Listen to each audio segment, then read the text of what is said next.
Қайырлы күн достар, менің каналыма қош келдіңіздер. Бүгін сіздермен керемет болып шығатын круассанның рецептісімен бөліскім келіп отыр.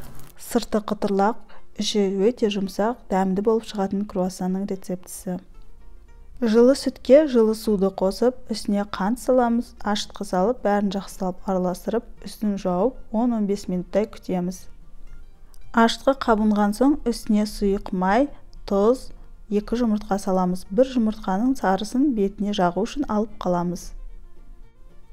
Осы массамызды жақсылап венчикпен араластырамыз. Әркімнің ұны әртүрлі болады. Сол үшін ұнды бөліп саламыз да жақсылап жұмсақ, қолға жабыспайтын қамыр болғанша жақсылап илейміз. Мен ең басында ұнды аз салдым. Қолға жабысқақ болды. 10-15 минут илеген сайын қамыр жақсылап қатая бастады. Ыдысымыздың астына кішкене ұн сеуіп, қамырымызды салып, үстін ас пленкасымен жауып, 1-1,5 сағатқа жылы жерге қойып қоямыз. Менің қамырым жылы жерде 1,5 сағат тұрды. Осылай үлкен болып жақсылап көтерілді. Осы қамырды кішкене үстінен басып, дөңгелетеміз. Қамырды тең 10 немесе 12 бөлікке бөлуге болады. Мен 10 бөлікке бөлемін. Әр бөлігін домалаттым да, қалғандарының бетін жауып қойдым.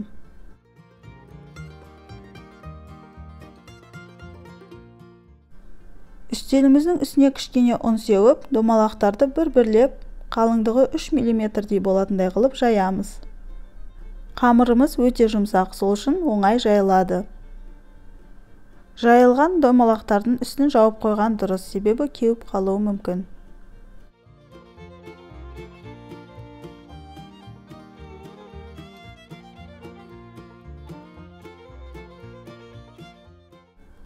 Барлық қамырды жайып алдым. Енді қатпарлы қамыр жасауға кірісеміз.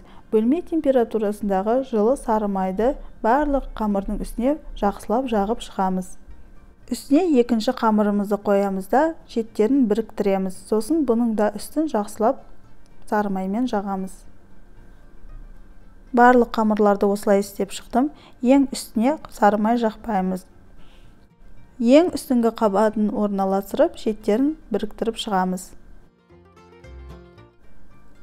Үстіне кішкене ұн сеуіп, барлық қамырымызды айналдырамыз. Осы шыққан қатпарлы қамырымызды қалыңдығы 0,5 сантиметрдей болатындай қылып үлкен күлше заямыз.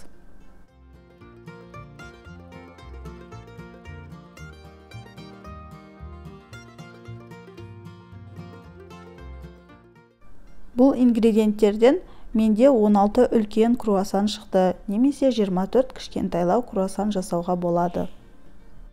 Осы үлкен домалақ күлшемізді керекті кішкентай бөліктерге бөліп шығамыз.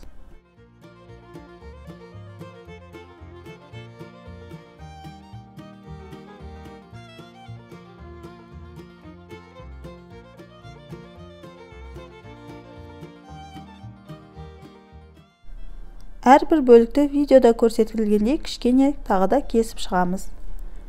Мен бұл круассандарды жасау үшін ішіне қойылтылған тәтті сүт қолданатын боламын. Бұның орнына сүзбе, тосап, басқа да заттар қолдануға болады, немесе бос жасауға да болады. Круассандарды видеода көрсетілгендей жинаймыз. Пісіп жатқан кезде круассандардың құлақшалары ашылып кетпеу үшін құлақтарын астына қарай пергаментке орналастырамыз. Барлық круассандарды орналастырдым. Енді 15-20 минуттай тағы бетін жауып көтерілуге қойып қоямыз. Сарыуызға су қосып араластырамыз да круассандардың бетіне жағып шығамыз. Алдын ала 180 градуста қызып тұрған пеште круассандарды 25-30 минуттай қызарып үлкейгенше пісіреміз. Круассандар қытырлақ, қатпарлы, өте жұмсақ және дәмді болып шықты. Міндетті түрде жасап көруге кеңес беремін.